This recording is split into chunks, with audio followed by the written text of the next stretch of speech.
Welcome to the crime content news day channel. CCNA reporter Koteswararao.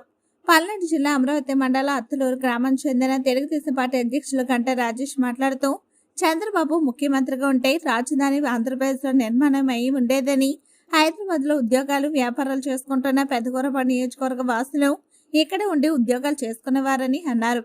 Hyderabad లో భాషం ప్రవీణ్ ఆధ్వర్యంలో జరిగిన పెద్దగూరపాడు నియోజకవర్గానికి చెందిన తెదేపా జనసేన బీజేపీ అభిమానులు, నాయకులు, కార్యకర్తల ఆత్మీయ సమ్మేళనంలో ఆయన హాజరై గ్రామాన్ని తిరిగి వచ్చి ఆయన మాట్లాడారు. చంద్రన్న ముఖ్యమంత్రి అయితే హైదరాబాద్ లాంటి డెవలప్మెంట్ మనకు వచ్చేది అన్నారు. ఒక్కసారి ఛాన్స్ అంటూ జగన్ రాజధాని నాశనం చేశారన్నారు.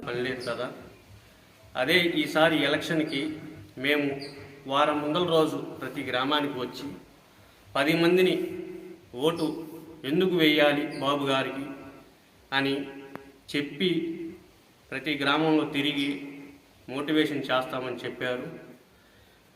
ఈ కార్యక్రమంలో హైదరాబాద్ ఎట్లా ఉంది, కంపెనీస్ కానీ, రోడ్స్ కానీ, డెవలప్మెంట్ కానీ ఇదే మన అమరావతిలో ఉంటే ప్రతి ఒక్కరూ అక్కడే జాబులు చేసుకుంటూ ఉంటాము. ఎగ్జాంపుల్ నేను ఉన్నా, బీటెక్ చేసి జాబులు లేకుండా ఉన్నాము.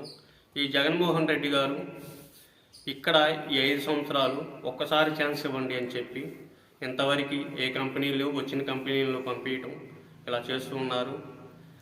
ఇది ఆంధ్ర రాష్ట్ర ప్రజలు గమనించవలసిందిగా నా యొక్క మనవి.